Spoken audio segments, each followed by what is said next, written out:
कर्क राशीचं डिसेंबर 25चं आपण राशी भविष्य बघत आहोत. आता राशीमध्ये ना गुरु आला होता, त्यामुळे खूप छान वाटत होतं. खूप असं छान मंद वारा, सुंदर वातावरण असं वाटत होतं. आता परत गुरु जरी मागे गेला तरी घरातलं वातावरण फारसं काही बिघडणार नाहीये. त्याच्यामध्ये तुमची अतिशय चांगल्या तऱ्हेने जी पॉझिटिव्हिटी होती ती तशीच राहणार आहे. असं नाहीये की घरातलं काही वातावरण बिघडेल किंवा काय होईल. इन्व्हेस्टमेंट उलट तुमचं या वेळेला इन्व्हेस्टमेंट वाढू शकतात. इन्व्हेस्टमेंटमध्ये वाढ होऊ शकते किंवा आर्थिकदृष्ट्या तुमचं इनकमिंग आहे ते ज्या प्रमाणात आहे ते वाढून एखाद्या वेळेला इन्व्हेस्टमेंट तर होतीलच, पण खर्च पण होतील. पण ते खर्च कसं चांगल्या कारणासाठी होतील, जे तुम्हाला आनंददायक आहेत.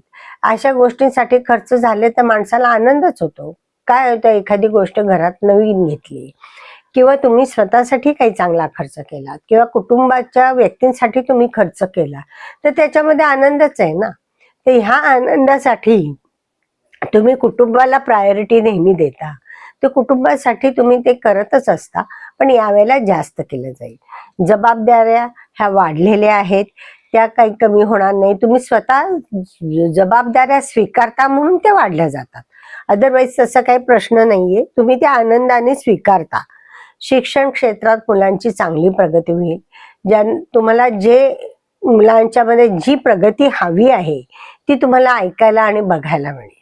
त्यामुळे त्यातून एक वेगळा आनंद आहे.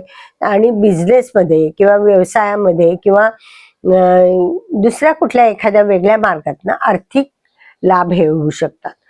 किंवा कला, क्रीडा ह्या क्षेत्रातल्या लोकांना या माध्यमातून लोकांना जास्त चांगला फायदा मिळेल. नवीन नवीन संधी येतील. तर ह्या गोष्टी तुमच्यासाठी अतिशय उत्तम आहेत. बरं, तुम्हाला जर खेळाडू लोकांना ह्या वेळेला आहे ना एक वेगळीच एनर्जी असणार आहे आणि त्या एनर्जीने ते काम करतील आणि त्यांना चांगलं यश खेचून आणतील. काही लोकांच्या जी सरकारी कामं राहिली असतील तर त्या लोकांनी ह्या काळामध्ये व्यवस्थित कामं करून घ्या. सहज होतील, नीटनेटकी होतील आणि जी हवी आहे ती प्रगती होऊन जाईल. म्हणजे बरेच दिवस समजा एखादं गव्हर्नमेंटचं काम राहिलेलं आहे, ते रखडलेलं आहे, 4-5 वेळा तुम्ही गेलेले आहेत पण होत नाहीये, या वेळेला जाऊन बघा, सहज काम होईल. थोडंसं धाडस आणि धैर्य याचं मात्र तुम्ही वापर करणार आहात आणि त्यातनं तुम्हाला यश हे तुम्ही खेचून आणणार. या महिन्यात सर्व दृष्टिकोनातनं तुम्हाला हा महिना अतिशय उत्तम जाणार आहे.